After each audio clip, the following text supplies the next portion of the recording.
Spain की कल हम बात कर रहे थे और जैसे हमने कल भी डिस्कस किया था कि स्पेन जो है जब ये मुसलमानों ने इसको कॉन्कर किया और यहाँ पे मुख्तलिफ सिटी स्टेट्स कायम कर ली थी, एमिरेट्स जिसको कहते हैं, जैसे आज भी ये टर्म इस्तेमाल होती है यूएई के लिए, यूनाइटेड अरब एमिरेट्स, तो वो एमिरेट्स थी, छोटी छोटी रियासतें हैं, लेकिन वो एक गालिब हिस्से के अंदर, और ये आइबेरियन पेनिनसुला इसको हम ज्योग्राफी के अंदर कहते हैं कि जहाँ पे ये मुसलमानों ने ये पूरा अपना तसल्लुत कायम किया था। इसमें स्पेन के इलाके थे, पोर्टुगल था, कुछ फ्रांस के बॉर्डर तक भी मुसलमान गए, यानी बहुत बड़ी यानी एक मुसलमानों की ये एक्सपेंशन थी।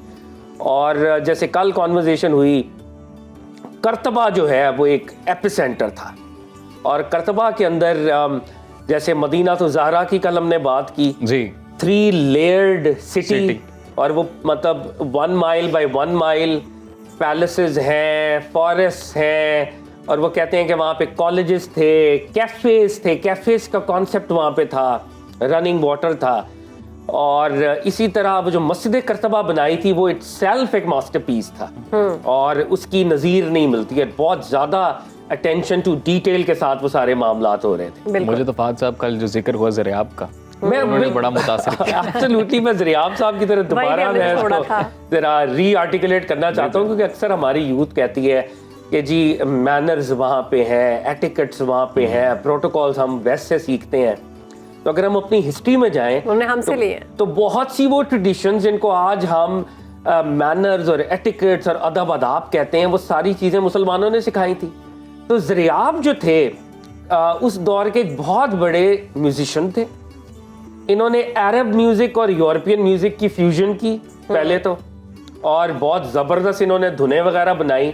और ये एक ब्लू आइड थे उस वक्त का जो किंग था, अब्दुर्रहमान द फर्स्ट। उसके बाद ये जैसे कल भी हमने ये टर्म आपने भी बल्कि बोली थी, ये लाइफ कोच थे, फैशन कंसल्टेंट थे, इमेज कंसल्टेंट थे, और इन्होंने आके जो फर्स्ट एवर टूथपेस्ट है यूरोप के अंदर वो इन्होंने आके डेवलप। अच्छा, डिओड्रेंट का जो कॉन्सेप्ट है, अंडर आर्म स्टिक्स का जो कॉन्सेप्ट है, ये ज़रियाब साहब ने इंट्रोड्यूस कराया। ये उस वक्त यानी ये मैं बात कर रहा हूँ 700 और 800 के दरमियान की बात है, जब ज़रियाब साहब बकायदे हयात थे।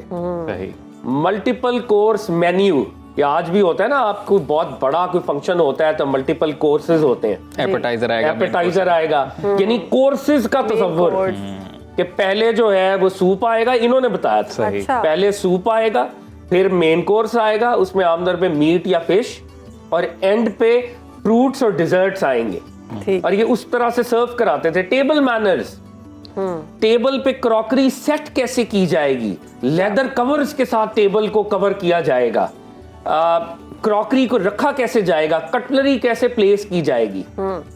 फिर जो हमारी फीमेल्स हैं शायद उनके लिए भी इंटरेस्ट का बायस हो, कलर कॉम्बिनेशंस के ऊपर बड़ी कॉन्वर्सेशन की इन्होंने। अच्छा, फैशन डिजाइनिंग, हाँ फैशन के ऊपर ना, मैं जैसे पहले बात कर रहा, फैशन कंसल्टेंट थे। सिल्क में डार्क कलर्स होने चाहिए, सिल्क के डार्क स्ट्राइकिंग कलर्स होंगे, सर्दियों में डार्क कलर्स होंगे, विंटर्स में लाइट कलर्स होंगे, स्प्रिंग के मखसूस कलर्स होंगे। तो ये सारी बातें इन्होंने उसको बकायदा एक करिकुलम के लेवल के ऊपर, वो कहते हैं कि स्पेन के अंदर जब ज़रियाब साहब को प्रोनाउंस कर देते थे कि ये चीज ऐसे होगी, तो वो एक नॉर्म बन जाती थी, वो एक ट्रेडिशन बन जाती। और किंग ने कोई सरकारी ओहदा भी दे रखा था इन्हें, ये उनके खास मसाइबों में से थे, और he was very expensive also, बहुत हाई सैलरी ड्रॉ करते थे। तो वहाँ की जो वजारत खजाना थी, उन्होंने कहा हम इसको अफोर्ड नहीं कर सकते, तो किंग अपनी पर्सनल कॉफर से इसको पैसे दिया करते थे। अच्छा। तो ये ज़रियाब साहब। अच्छा, एक और साहब थे, ये इब्ने अब्द रबी इनका नाम है, ठीक, बहुत बड़ी लिटरेरी फिगर, और इन्होंने किताब लिखी जिसका अब अंग्रेजी तर्जुमा भी हुआ, the unique necklace. The unique necklace 25 volumes पर मुश्तमिल, ये नहीं 25 जिल्दें थी। मुझे लग रहा है फाद साहब इनका जिक्र हम कल ही करेंगे, क्योंकि हमारे पास वक्त नहीं या इस जिक्र को हम कल्मिनेट करेंगे और हम शाम की तरफ आगे बढ़ेंगे। कुछ ऐसे ही लग रहा है, कल हम शाम की तरफ बढ़ेंगे फिर आगे। जी इंशाल्लाह शाम के ऊपर कुछ बात करेंगे। ज़रियाब ये की तो बात कर ली, इब्ने अबी रबी की भी बात अगर कल वक्त हुआ तो एक मुख्तसर सी करके, लेकिन शाम एक बहुत इंपॉर्टेंट, मुसलमान वहाँ पे कैसे पहुंचे, सरकार दो आलम सल्लल्लाहु अलैहि वसल्लम की आर्मी वहाँ पे कैसे गई,